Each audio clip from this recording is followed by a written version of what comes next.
The European Union was a one-way club. You could join, but no one left. The Brexit referendum was a real shock. For the first time, a member country had decided to leave.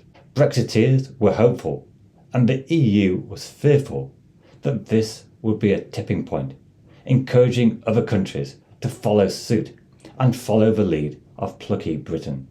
Frexit, Grexit, Dexit suddenly became possibilities. But whilst the UK was not entirely sure exactly what it wanted from Brexit, the EU had a very clear goal. Make sure Brexit was a one-off. You can leave, but you can't cherry-pick the best bits. The EU hoped that Brexit would prove a cautionary tale, a discouraging example, to deter even the most sceptic of European parties. On this metric, the EU has undoubtedly achieved its goal. Populist movements to leave the EU have rapidly fallen away. No one wants to be associated with the effects of Brexit. Support for the EU has reached its highest level for decades, and even in Britain there has been a surge in regret and a growing majority who think it was a mistake. How did the EU win the battle of Brexit? Firstly, Vote Leave campaigners hoped the UK would hold all the cards in talks with the EU, but this proved not to be the case. The EU was resolute in not offering special deals, and importantly not giving up on its commitment to the four freedoms of goods, services, capital and people. Now it is true that Brexit has imposed some economic costs on the European Union itself. It is harder for Europeans to import small items from the UK. The big German car export industry has been damaged by Brexit. But German and EU car industries have always said the single market matters more to them than a deal with the UK. The UK exports around 42% of its goods to the EU, but the EU only import around 9% of its total goods from the UK. The EU has a £67 billion surplus on trade in goods with the UK. So although Brexit has negatively affected EU exports and EU industry, the effect has been relatively marginal. But for the UK, the effect of Brexit has been much more noticeable, with the OBR suggesting GDP may be 4% lower than it would without Brexit. Secondly, the EU has been very disciplined negotiators. As The Economist notes, the EU used its bureaucratic expertise in a kind of take-it-or-leave-it stance. Brexiteers hoped the UK might be able to talk directly to sympathetic countries and break the EU unity, but this never really happened. Even early on, the UK had to agree to pay £35 billion to fund future Eurocrat pensions.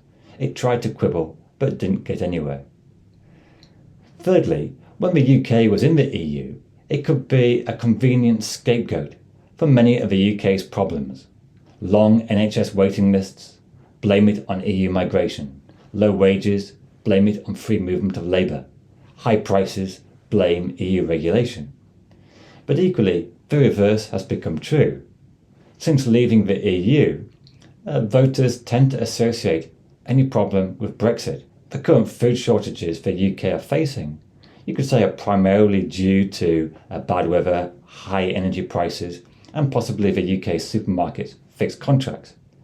But when the UK is the only European country to have such bad food shortages, it's really hard to avoid the conclusion that Brexit isn't at least partly to blame. Last November, Mark Carney, the former governor of a Bank of England, claimed that before Brexit, UK GDP was around 97% of Germany, but by 2022, UK GDP was 70% of GDP.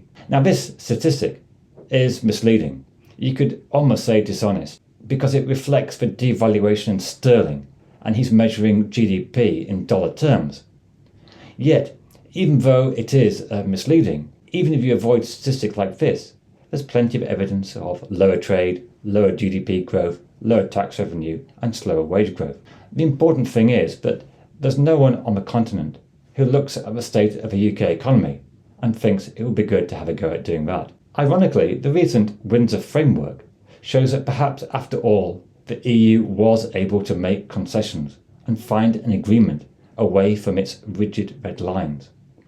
Rishi Sunak will certainly be glad to have hopefully completed a deal with the EU, which perhaps marks a new chapter. But the case against leaving the EU has been so overwhelmingly decided that a concession at this stage makes really very little difference. If you are winning 7-0, you really don't mind letting the opposition get a consolation goal, because it's still an overwhelming win.